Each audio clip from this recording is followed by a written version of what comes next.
오늘 또 하나님께서 우리와 함께 하십니다. 아멘.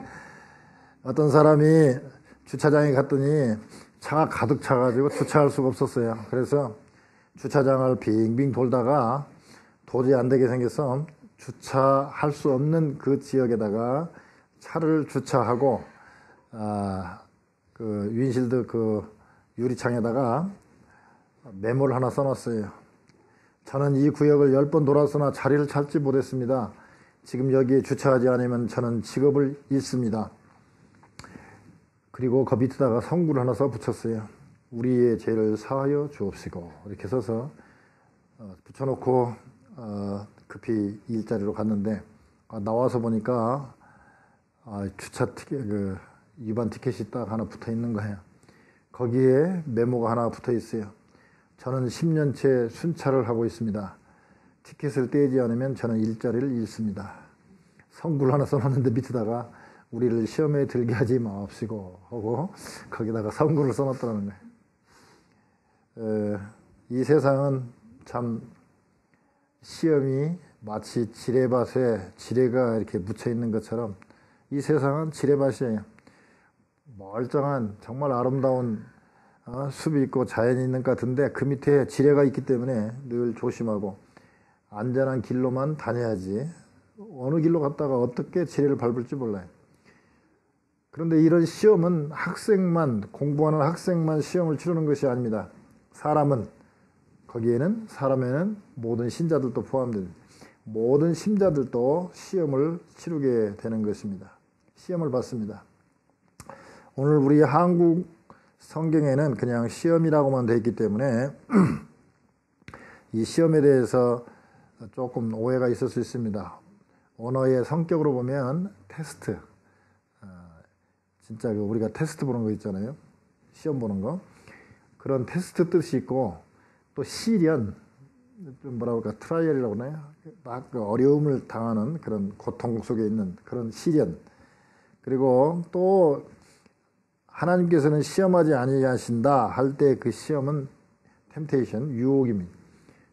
그러니까 테스트는 욥 같은 경우 하나님께서 마귀를 통해서 테스트 해봐라 그랬으니까 하나님이 이렇게 더 영적인 성장을 위해서 시험할 수가 있습니다. 그러나 유혹은 하나님께서 하시지 않고 마귀가 하죠. 또는 내 자신의 욕심에 끌려서 우리가 유혹을 받게 되는 것입니다.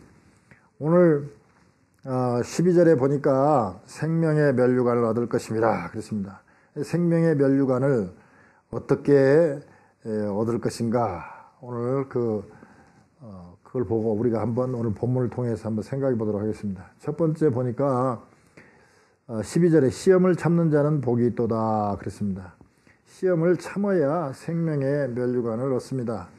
12절에 시험을 참는 자는 복이 있도다. 이것에 옳다 인정하심을 받은 후에 주께서 자기를 사랑하는 자들에게 약속하신 생명의 면류관을 얻을 것임이니라 그랬습니다. 여기 시험을 참아야, 여기서 시험은 테스트나 시련 뭐 이런 걸 말하겠죠. 그런데 이 시험 속에서 있을 때 옳다 인정을 받아야 되는데 그 옳다 인정을 누가 하냐면 하나님께서 하신다고 나와 있습니다. 근데 어떤 사람에게 이런 시험을 하느냐? 사랑하시기 때문에 그렇습니다. 주께서 자기를 사랑하는 자들에게 약속하신 생명의 면류관을 주기 위해서 시험을 준다 이런 얘기입니다. 우리가 면류관 하면은 그 전에 한번 사진 한번 보셨죠? 뒤에는 반듯하고 앞으로 쫙 해가지고 앞에 약간 동그스러움 해가지고 여기에 이렇게 구슬들이 이렇게 달려 있고 뒤에 구슬들이 달려 있습니다. 천왕 같은 경우는 이게 12줄이고 보통은 한 7줄 정도 되면은 보통 왕. 천왕 정도 되면은 12줄이고 그래가지고 그게 말하자면 권위의 상징이죠. 통치자의 왕관이 면류관입니다. 또는 우리가 올림픽 같은 데서 승리를 하면 그 월계나무로 해가지고 이렇게 월계관을 만들어서 씌워주죠. 그런데 이 면류관도 죽고 나면 그저 뭐 천국에까지 갖고 가지 못하는 면류관입니다. 암만 통치자가 권세가 있다 할지라도 그 면류관을 가져가지 못합니다. 또 월계관도 그렇게 영예스럽지만 조금 지나면 말라져 버리면 다 시들어 버려요.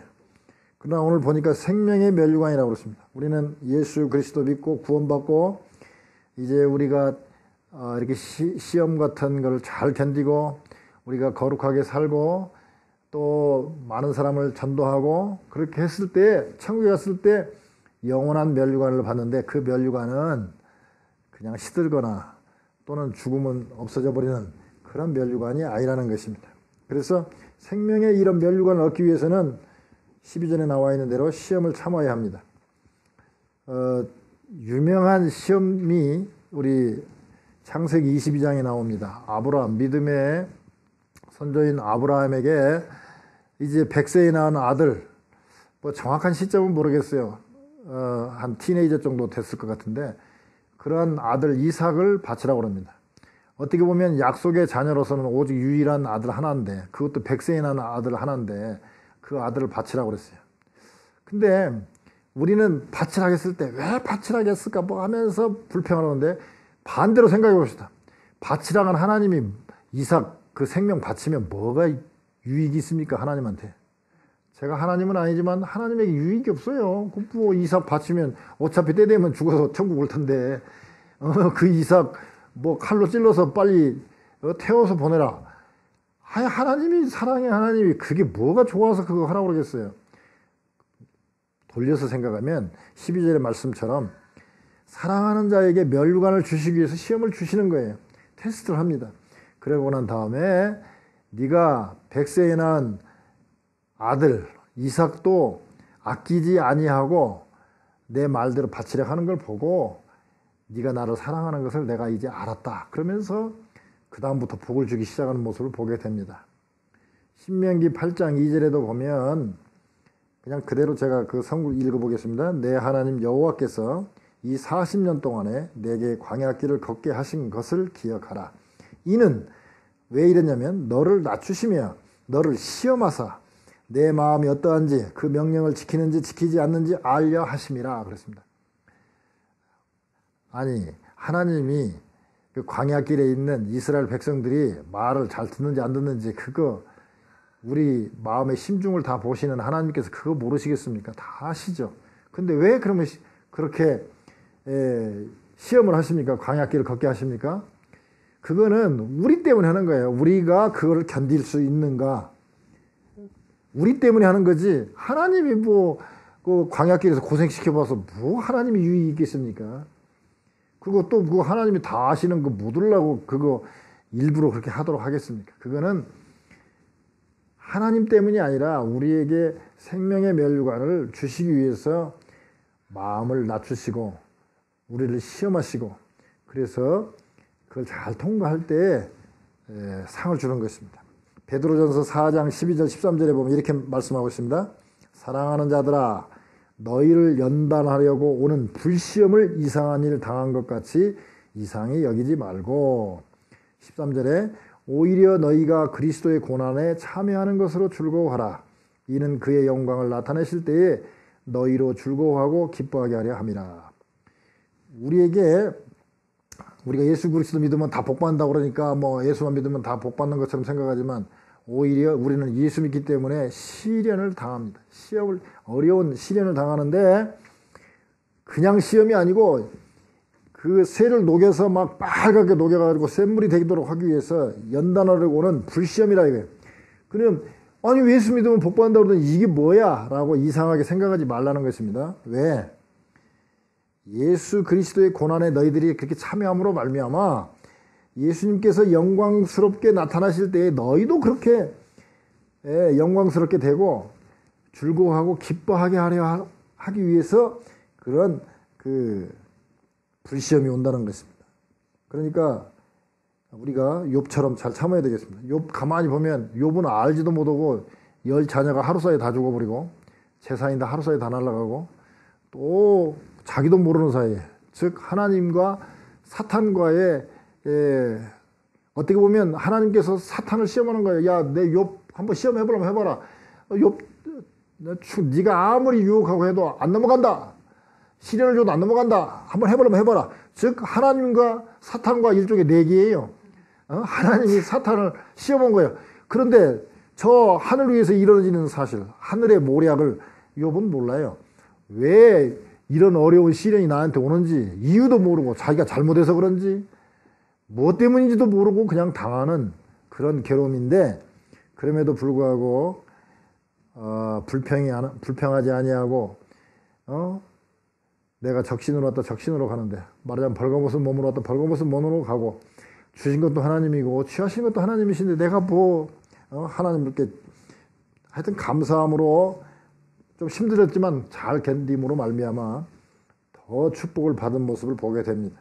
우리가 생명의 면류관 받으려면 우리가 해야 될 게 뭐냐? 일단 시험을 견디고 이겨야 됩니다. 두 번째, 시험이 아니고 이제 템테이션, 유혹, 이 유혹에 넘어가는 게 되게 욕심에 끌려서 넘어가는데, 생명의 면류관을 받으려면 욕심에 끌리지 않아야 생명의 면류관을 얻게 되는 것입니다. 14절에 보면 오직 각 사람이 시험을 받는 것은 자기 욕심에 끌려 미혹됨이니 그랬습니다. 우리가 시험을 받을 때 뭐 시험이 오래되고 막 길어지고 그러면 그게 또 시련이 유혹이 될 수도 있습니다. 하여튼 그러나 하여튼 시험이 이렇게 받을 때에 아이고 하나님께서 왜 나를 이렇게 시험하시나 그렇게 하지 말라는 것입니다. 하나님께서는 우리를 연단시키셔서 좋게 성장시키기 위해서 시험은 이게 테스트는 하시지만 템테이션, 유혹은 하지 않는다는 것입니다. 그러므로 우리가 뭐 사고 싶어서 도박장에 가서는 왜 하나님께서는 나를 갖다 도박장으로 이끄시나 뭐 이런 식으로 얘기하면 안 돼요. 그거는 자기가 욕심 때문에 가는 거예요. 오직 각 사람이 시험을 받는 것은 자기 욕심에 끌려 미혹됩니다. 그렇습니다. 실은요, 예수 믿는 사람들, 특히 목회자들도 조심해야 될 게 뭐냐면, 주의 일 한다, 뭐 교회 키우고 성도 늘리는 거, 뭐 하나님께서 좋아하실 수 있는 내용이죠. 그러나 까딱 잘못하면 그게 자기 야망과 욕심 때문에 하는 경우도 많아요. 그래서 그 구별을 잘 해야 됩니다. 우리가 방향이 벗어나면, 우리가 원래 죄란 뜻이 하마티아 할 때 이 관역을 향해서 화살을 쏘았을 때, 화살이 빗나갔을 때 그걸 죄라고 그래요. 즉 하나님이 원하시는 목표대로 가지 않고 다른 방향으로 갔을 때 그게 바로 죄입니다. 그래서 우리는 어떤 일을 할 때 방향, 어떤 길로 가느냐, 그 방향이 속도보다 더 중요한 거예요. 그래서 우리가 늘 좀 속도가 느리더라도 방향을 잘 찾아야 돼요. 만약에 대전에서 서울을 가야 되는데 방향이 이 부산으로 돼 있다. 그러면 속도가 빠를수록 더 서울에서 멀어지는 겁니다. 그러나 서울 방향으로 제대로 가기는 가는데 걸어서 간다. 차 타고 가지 않고. 그러면 시간은 많이 걸릴지라도 서울에 도착은 하거든요. 그래서 만약에 방향과 속도, 방향과 심, 그 중에서 뭐가 더 중요하냐? 방향이 더 중요합니다. 그 말은 뭔 말이냐면 교회 내에서 똑같아요. 영적으로 내가 하나님께 바로 섰는가, 방향이 바로 됐는가가 더 중요한 거지. 많은 사람들이 능력 그래요. 아니 불도저 같은 그런 능력 갖고 남의 괜히 집 담이나 허물고, 집이나 허물면, 운전 잘못해서 그거 허물면 힘이 있어서 더 나쁜 거예요. 그러니까 우리가 힘이 좀 적더라도 방향, 하나님이 주신 능력이 좀 부족하더라도, 재능이 좀 부족하더라도 우리가 가는 방향이 우선 먼저 잘 맞아야 돼요. 내가 이게 욕심인가 하나님이 주신 소명인가 잘 구분해야 됩니다. 저도 지나놓고 생각하니까 그래요. 어느 분이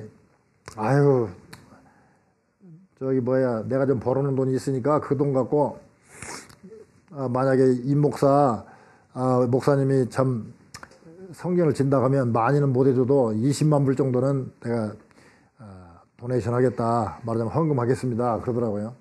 그래서 교회 하나 살려고 그러니까 너무 많이 들고, 그래서 그냥 주택을 하나 사가지고 부지 변경해가지고 거기다 교회를 한번 해볼까 하고 한 60만 불짜리 정도를 이렇게 우리가 한번 본 적이 있어요. 근데 부지 변경이 안 되고 히어링 때 그게 통과가 안 돼가지고 안 했어요. 근데 그 후에도 어떤 욕심이 자꾸 드냐면 제 마음속에 그래 나이도 이제 많이 들고 이제 마지막 목회에 불을 붙여야 될 때에 그래도 교회라도 하나 지어놓으면 또 성도들이 오지 않겠어? 하는 그런 어떤 생각이 들었어요.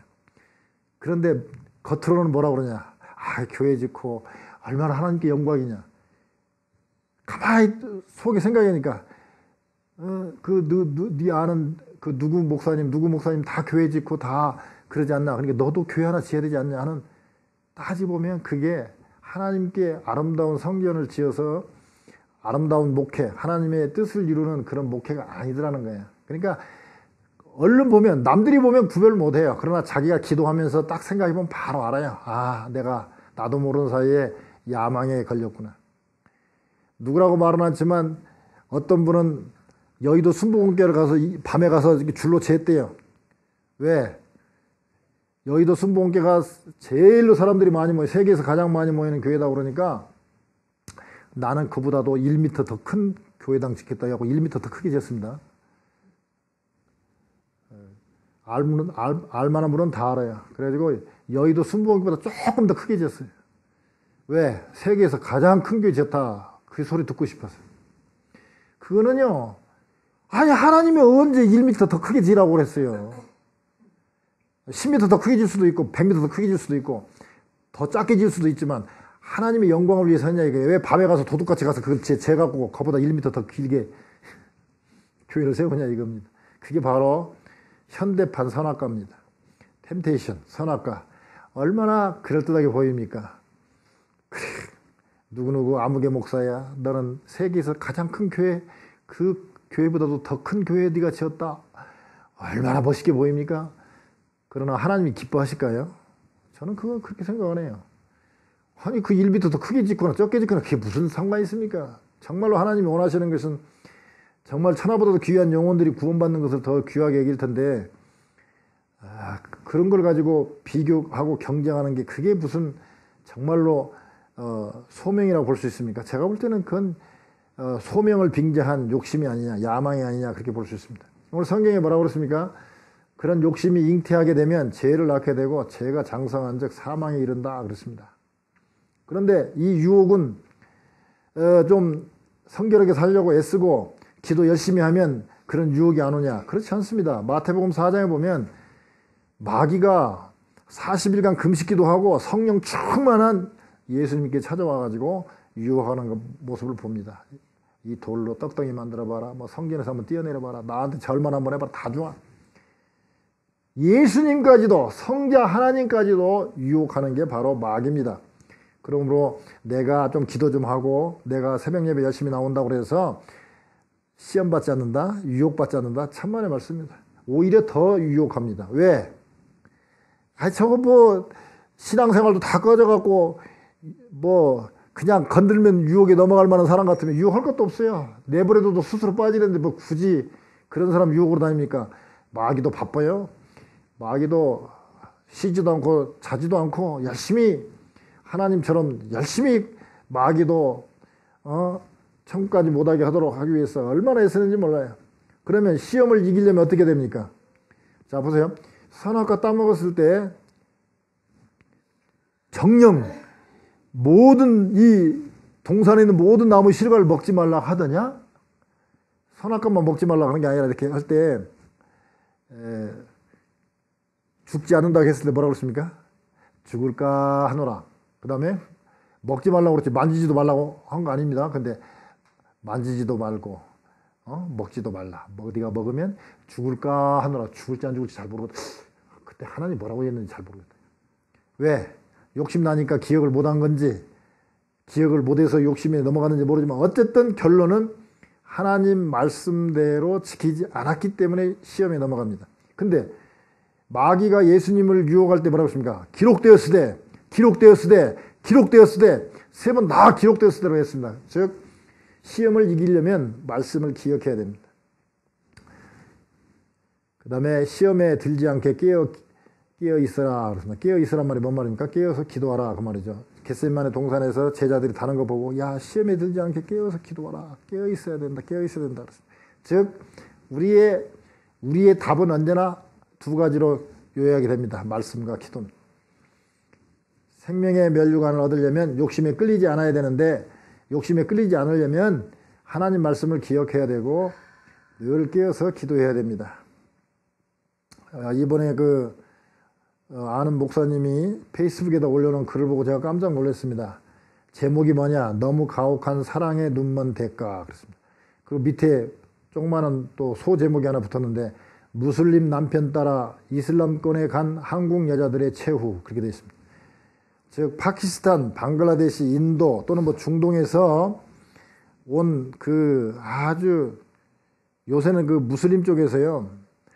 먹고 살기 위해서도 온 사람도 있지만 나라에서 석유 제품 팔아가지고 석유 팔아서 많은 돈을 가지고 말하자면 자기들 나름대로 무슬림 선교하기 위해서 선교사들이 엄청 많이 지금 한국에 와 있습니다. 많이 와가지고 그들이 하는 게 뭐냐? 이게 쉽게 이 무슬림 쪽에 접하기가 어려우니까 그들이 내세우는 게 뭐냐? 잘난 미모, 그 다음에 늘 데이트할 때 돈 팍팍 잘 쓰고 그러면서 나와 결혼하자. 그렇습니다. 왜 이 사람들은 결혼하려고 그러냐? 결혼하면 이 남자들이 결혼하면 일단 한국의 영주권 같은 걸 받게 되면 말하면 일종의 포교하기가 자기들 나름대로 포교하기가 쉽거든요. 그리고 가장 좋은 방법이 여자들을 이렇게 유혹하는 게 가장 좋은 방법이니까 여자들한테 가서 얘기합니다. 근데 가서 보니까 뭐 데이트할 때 이쪽 우리 한국 남자들 만나보니까 다들 먹고 살기가 힘드니까 데이트할 때 돈 쓴다 해봐야 짜장면 먹는데 이쪽에서는 완전히 비프스테이크 발음이 맞습니까? 비프스테이크 막 그냥 스테이크 막 사주고 또 이쪽에서는 뭐 차도 뭐 시원찮은 거 타고 다니는데 그냥 좋은 차 타고 가서 막 데이트하고 막 돈도 팡팡 쓰지. 이렇게 주고받고 하는 게 없어요. 네가 한번 밥을 사면 내가 한번 밥을 사고 이게 없어. 그러니 뭐 요새 취직하기도 힘들고 뭐 중동의 부자라고 그러고 집안이 잘 됐다 그러니까 못 모르고 결혼을 해가지고 그러면 우리 시댁에 한번 가보자. 가서 보니까 마누라가 이미 셋이 있어. 그러니까 가서 이제 막 항의하면은요 막 때리기도 하고 나중에는 막 불평불만하면 창조촌에다 팔아버린다는 거예요. 창조촌에 팔아버리면 특히 제일 인기 있는 창조촌에서 제일 인기 있는 사람들이 누구냐면 이 한국 여자, 일본 여자들이에요. 특히 한국 여자들이 얼마나 성형도고 이쁘게 만들었는지 그 인물이 좀 잘생겼잖아요. 그래가지고 이 창조촌에 인기가 많은데 이 사람들이 남편 따라서 뭐 중동이라든지 파키스탄, 방글라데시 가면 아주 하인들 두고 떵떵거리고 살 줄 알았는데 가서 보니까 하인도 있고 떵떵거릴 수 있는 그런 집안은 집안인데 보니까 마누라가 이미 다 진치고 있으니까 꼼짝 못하는. 그래서 불평불만했다가 창조촌에 갔다가 행방불명된 여자들이 상당히 많다는 거예요. 그러니까 막 공주처럼 생각하고 가서 멋있게 잘 살아보려고 갔다가 보니까 이거 창조촌에 팔려고 와서 이게 안 되겠다. 도망가 보면 또 다 잡힌다는 거예요. 잡히면 또 무슬림 쪽에서는요 도망가다 잡히면 팔목 하나를 딱 자른다. 두 번째 도망가다 잡으면 또 이쪽 팔 자르고 또 도망가면 발목 자르고 심지어 어떤 일본 여자는 손발 발목이 다 잘린 밥도 다 떠먹이고 그리고 그 창조촌에서 밥도 떠먹여주는 밥 먹어가면서 완전히 동물만 또 못한 그런 섹스 기계처럼 그런 아주 노예 그렇게 살고 있다고 그러면서 지금 정부에서 빨리 그렇게 결혼을 빙자해서 가고 행방불명된 여자들을 찾아라 하고 지금 그러고 지금 말하자면 불법 체류로 한국에 와가지고 그렇게 여자들을 유혹하는 그런 남자들 뒷조사해가지고 하고 또 그런 나라가 말이야 힘들다고 그래가지고 결국 우리나라 와가지고 이렇게 여자들 유혹하고 그럴 사람들한테 말하자면 우리가 뭐죠 원조 같은 거 하는 거 이런 것도 잘 선별해야 되겠다고 그러면서 지금 그 기사가 난 것을 이렇게 봤습니다. 얼마나 안타까운지 모르겠어요.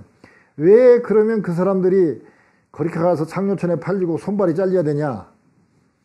결국은 편하게 일확천금을 누리려고 지금 한국이 살기가 얼마나 어렵습니까?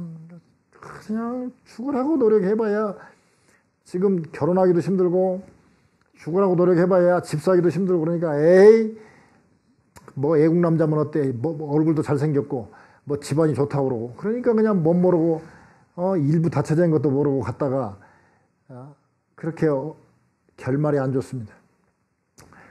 지금 저기 우리가 저 알버커키도 가보면 동서남북 또 한 가운데 이 5군데 아주 큰 도박장들이 있습니다. 그것 때문에 한 해에 뭐 2만 채가 그 포크로스로 나왔습니다. 노름 때문에 집 날린 사람이 한 해에 2만 채가 나왔다. 지금 여기도 가끔 농담으로 뭐 산기도 간대, 뭐 산에 등산 간대. 그래서 저는 정말 좋은 뜻으로 등산 가는 줄 알았어요. 그때 알고 봤더니 산에 다 정말 경치 좋은 곳에 다 노름장들이 다 있더라고요. 저기 코랄 스프링스도 이번에 가서 봤더니 거기에도 노름장이 있더라고요. 그 안에. 그런 거 보고 제가 깜짝 놀랐어요. 근데 왜 그런 사람들이 가서 거기 와가고 그렇게 힘들게 번 돈을 갖다 날리냐? 일확천금 때문에 그런 거예요. 그냥 노래 감고 어떻게 한 번에 벌어보려고 하는 것이죠. 생명의 면류관을 얻으려면 욕심에 끌리지 않아야 됩니다. 생명의 면류관을 얻으려면 생명의 면류관이 어디서 오는가를 알아야 되는데 그게 다 위로부터 온다고 말씀하고 있습니다. 17절에 보면 각양 좋은 은사와 온전한 선물이 다 위로부터 빛들의 아버지께로서 내려오나니 그는 변함도 없으시고 회전하는 그림자도 없으시니라 그랬습니다. 그 앞에 16절에 뭐라고 그랬습니까? 내 사랑하는 형제들아 속지 말라. 뭘 속지 말라는 거야? 세상에서 보여주는 그 멋있는 것들은 멋있는 게 아니고 그 히브리서에서 말씀한 것처럼 잠시 제약의 낙이다 그랬습니다. 잠시. 세상이 주는 것은 특징이 뭐냐? 잠시예요. 영원한 게 없어요. 오늘 제목은 영원한 생명의 면류관이잖아요. 영원한 생명의 면류관인데 세상 것은 잠시예요. 괜찮은 것 같지만 그리고 이게 뭐 영원히 계속될 것 같지만 기간을 보면 길어봐야 10년도 안 돼요. 짧아요. 그 짧은 시간에 그 잠시 기쁘기는 기쁘지만 제약의 기쁨이라 이거예요. 그거 좋아하지 말라는 것입니다. 진짜 좋은 것은 다 하나님께서로부터 위로부터 내려온다 그랬습니다. 그런데 그 위로부터 내려오는 위로부터 주시는 그 하나님께서부터 주시는 그게 어떤 분이시냐? 변함도 없으시고 회전하는 그림자도 없사. 우리는 해가 이렇게 쓱 돌면 우리는 그림자가 쭉 있으니까 회전하면 그림자도 다 돌아가는 게 보입니다. 그러나 하나님은 깨끗하신 분이시고 변함이 없는 분이시기 때문에 회전하는 그림자도 없다는 거예요. 그래서 영원한 그런 하나님, 변함이 없는 하나님께서부터 와야 영원한 낙이고 영원한 복이고 생명의 면류관인 것이죠. 그러니까 이 땅의 것에 연연하지 말아야. 땅의 것의 대표적인 게 무엇입니까? 돈과 쾌락이죠.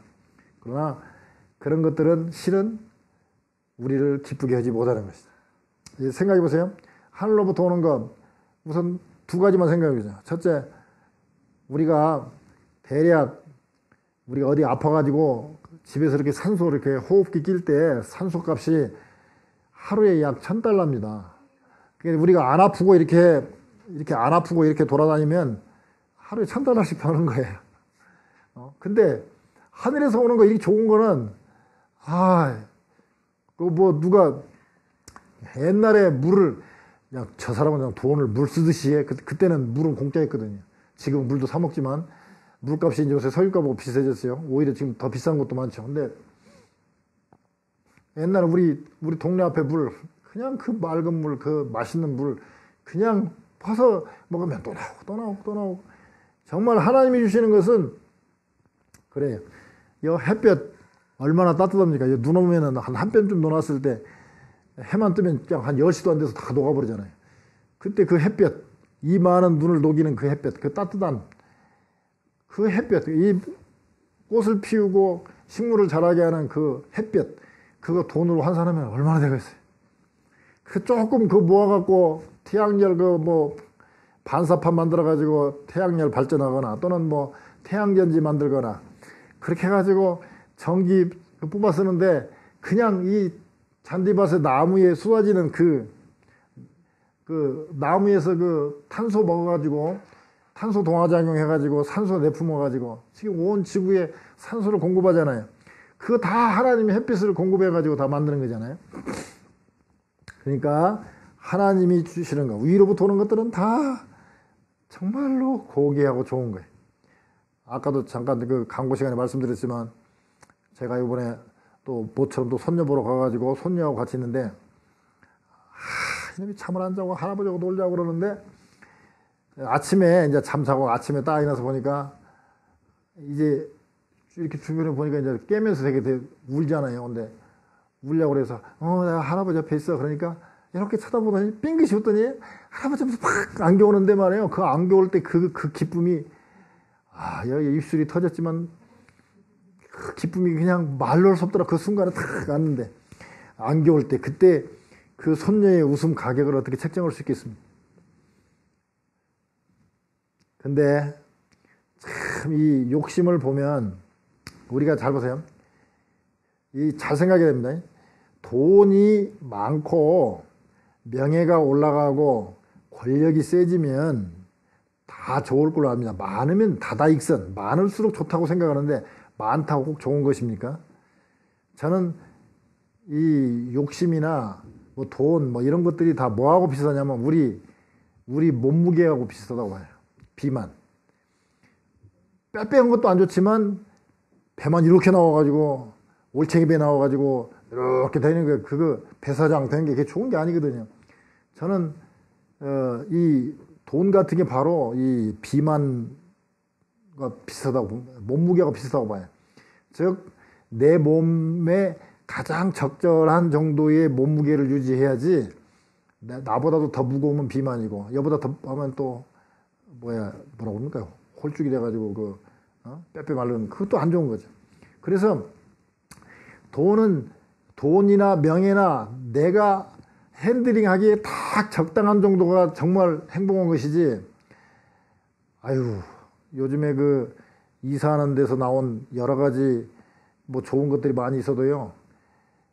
차고에 가득 차니까 그것도 힘들더라고요. 갈 때마다 이렇게 비껴가 다녀야 되고. 예를 들어서 그 좋은 복사기, 뭐 프린터, 뭐 하여튼 이런 거 다 기능이 다 뭐 팩스 기능 다 있는 큰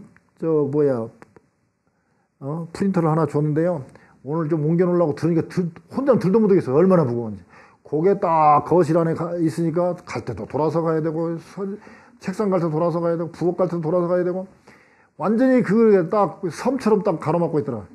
근데 정말 우리가 프린터가 필요할 때 얼마나 필요한 겁니까? 그러나 우리는 지금 프린터가 하나, 둘, 셋, 네 개.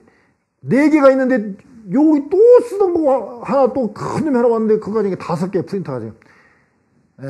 그러니까요, 많다고 꼭 좋은 게 아니더라는 거예요. 그러니까 적당히 있어야 좋다는 거죠. 그런데 우리가 아주 멋진 말을 했더라고요, 누가? 시험이 없이 잘할 수도 없고 시험이 없이 타락하지도 않는다. 그러니까 이 시험은 별로 우리가 정말 시험만 안 보면 학교 다닐만 하잖아요. 그러나 시험을 안 보면 실력이 늘어나지가 않아요. 테스트를 해야 올라가는 거예요. 그러니까 전에도 말씀드린 것처럼 테스트가 더 세면 셀수록 내가 그만큼 성장했다고 생각하면 돼요. 우리가 맨날 스키장 예를 들잖아요. 스키장 가갖고 완만한데 우리는 맨날 완만한 데 가서 놀고 있으니까 실력이 안 늘어요. 그러지만 뭐 그냥 그것도 좋다고 타지만 좀 잘 타는 사람은 이제 그린에서 블루에서 뭐죠? 레드에서 이제 블랙 그렇게 가잖아요. 그리고 더 한 사람은 또 다이아몬드인가 뭐 해가지고 막 그냥 헬리콥터에서 뛰어내리고 막 그러잖아요. 그런 사람들한테는 경사가 더 재밌잖아요. 우리 같은 사람한테는 그게 부담스러워요. 마찬가지입니다. 시험이 우리에게 센 게 오면 내가 그만큼 영적으로 성장했구나 이렇게 생각하면 되는 거예요. 유치원생에게 미적분 풀으라고 절대 얘기하지 않습니다. 미적분 풀만한 정도 돼야 그 시험을 내는 것입니다. 그러니까 우리가 시험을 닥치면 내가 더 잘할 수 있는 기회구나 이렇게 생각하시면 되겠습니다. 미국 선교사 한 분이 아프리카에 선교로 갔습니다. 열정을 갖고 선교를 했지만 생각같이 열매를 맺지 못하고 뭐 잘 되지 않았어요. 근데 그 아프리카에서 하나밖에 없는 아들이 또 병에 걸려서 죽게 됩니다. 사모님이 그걸 보더니 충격을 너무나 크게 받아갖고 시름시름 앓더니 또 사모님도 돌아가셨습니다. 그냥 혼자 남아서 이 생각, 저 생각하니 내가 여기 왜 왔나, 제대로 선교도 못하고 열매도 없고 또 아내와 아들도 다 죽고 나 혼자만 남았으니 이게 어떻게 하냐. 결국 내가 선교하는 거 하나님 계신지 모르겠다. 나 이렇게 하고는 못 살겠다. 이제 내 몸도 병들어서 힘들겠다. 이제 고향으로 가자 하고 귀국하는 배에 올랐습니다. 아프리카에서 미국으로 돌아오는 배 타고 오는데 배가 부두에 딱 도착하니까 놀랍게도 막 군악대가 연주를 합니다. 막 붕붕붕 연주를 하고 막 그 높은 사람이 오면 그 예포 쏘잖아요. 퐁퐁퐁 막 깜짝 놀라서 아니 웬일인데 이렇게 그러나 했더니 나중에 알고 봤더니 대통령 내가 아프리카로 휴가 겸 사냥을 하러 갔는데 사냥 갔다 왔다고 그렇게 막 군악대에서 빰빰빰빰 연주도 하고 막 또 대통령 보기 힘든 그 주민들이 말이야 대통령 왔다 그러니까 막 성조기를 막 흔들면서 막 박수도 치고 막 너무 좋아하는 거야. 그러니까 더 애로운 거지. 대통령 일행들이 다 내려가고 쓸쓸히 혼자 환영객들도 다 사라지고 난 다음에 혼자 부두에 다 내려왔는데 너무 고독하고 실패감이 밀려오는 거야. 그때 석양에 햇빛이 막 지는데 그 석양에서 뭔지 모르게 자기에게 들려오는 그 하늘의 메시지가 있더라는 거야. 야, 너는 아직 고향에 온 게 아니야. 대통령은 고향에 왔지만 너는 아직 천국에 온 게 아니잖아.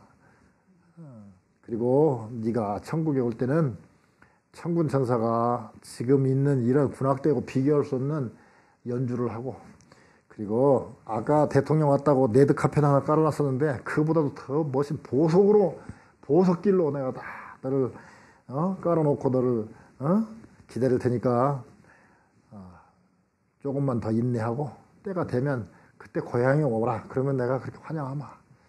그 얘기를 듣고 다시 아프리카로 다시 선교로 가서 많은 열매를 맺었다는 그런 실화가 있습니다.